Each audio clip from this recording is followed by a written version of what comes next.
In Greece, pro-Tibet protesters attempted to disrupt a ceremony Saturday where Greece handed the Olympic flame to China.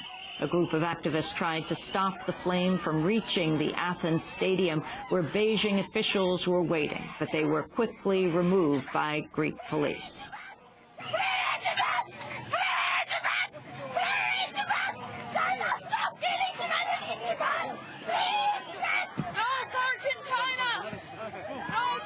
China!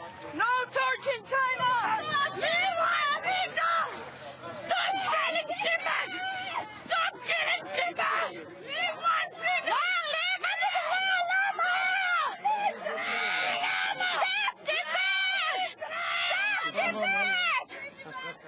Meanwhile, the Dalai Lama has accused China of threatening Tibetan culture by allowing an increasing number of Chinese people to move into Tibet. This monastic institution is very, very important for preservation of Tibetan culture. Now, a lot of restrictions on this is actually now some form of cultural genocide. These are intentionally. And monks and nuns, you see now, political sort of education. Also now, recent years, you see, they intensified. On Friday, Australian Prime Minister Kevin Rudd called on China to hold talks with the Dalai Lama. Rudd made his comments during a meeting with President Bush in Washington. I think it would be appropriate for the Chinese government to engage the Dalai Lama, his representatives, in a informal set of discussions about future possibilities when it comes to internal arrangements within Tibet. We recognize China's sovereignty over Tibet. But it is difficult, it's complex, and it certainly be matters which I'll be raising when I visit China myself at the end of this visit abroad. President Bush spoke after the Australian Prime Minister. On my view on Tibet, he couldn't have said it better, and this is exactly what I told Hu Jintao a couple of days ago, that it's in his country's interest that he sit down again with representatives of the Dalai Lama, he not personally, but have representatives do so, and that we urge restraint. And I appreciate the Prime Minister's view and advice on dealing with this issue. In news from Washington, Housing and Urban Development Secretary Alphonso Jackson is expected to announce his resignation today.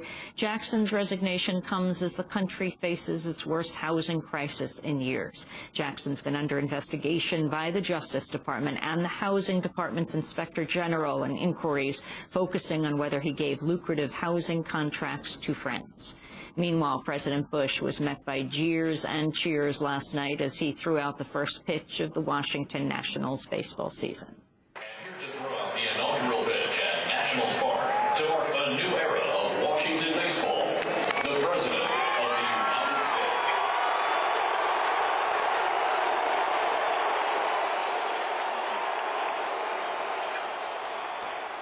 The Washington Nationals opened their season in a new $600 million stadium that was financed almost entirely by government subsidies.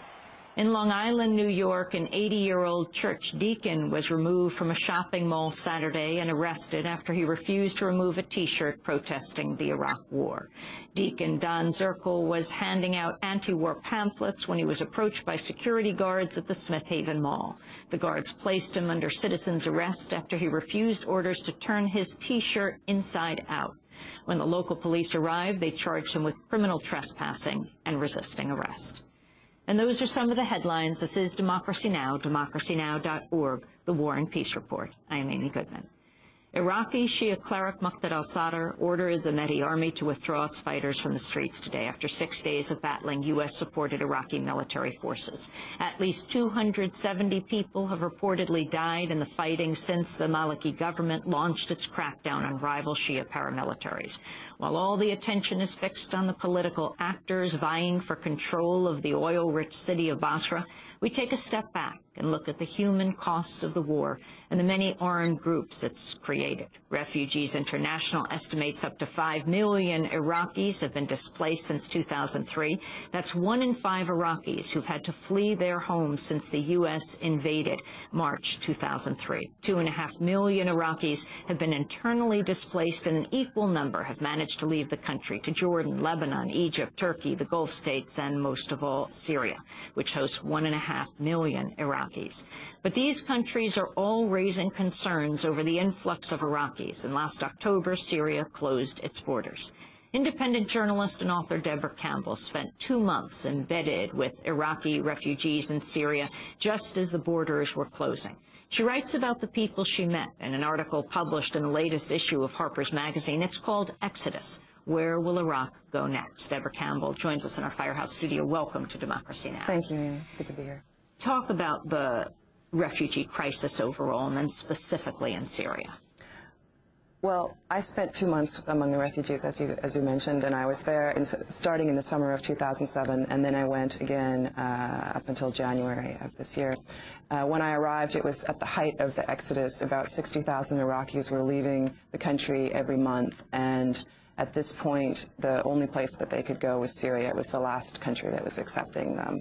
And most of them were leaving with a couple of days' notice, just taking whatever they could carry. And the type of refugee crisis that we're looking at is largely middle class. These are people who were accountants, doctors, professors, teachers back in Iraq. Essentially, they're the kind of people that are the basis of civil society, and they're the ones that have managed to leave the country. The very wealthiest went to Jordan. Those with less means went to Syria, where the living standards were a little bit less expensive. And this increased the population of Syria by 10%. Within the course of a year and a half. So they arrived to Syria, and suddenly, for both Syrians and Iraqis, rents started doubling, tripling. The price of food was going up by 3 times. Though Syria's been extremely generous, they've been paying a very high price. Why did Syria accept so many? Well, it has something to do with Syria's pan-Arab philosophy. That's one thing. But Syria has a long history of accepting refugees. They have about 400,000 Palestinians living there to this day, and they didn't want to follow the lead of everyone else and close the border. I want to play a clip from an interview with a woman named Haditha, whom you met in Damascus. Can you introduce this clip for us? This woman is from Basra. She's Shia and married to a Sunni man, and they left about a year and a half ago, and she's going to tell us why. I woke up at 6 in the morning. My husband had already gone to work. I opened the front door and found this letter on it. I called my husband and didn't allow the children to go to school. I started crying and woke up the neighbors. They calmed me down and took me to the police. The police just read the letter and laughed. They said they could not do anything to help me. That's Haditha of Basra. And so what's happened after that? Well, this is a very good example of a very typical situation. The letter that she received, she's holding a bullet. I met many, many refugees who have exactly this story.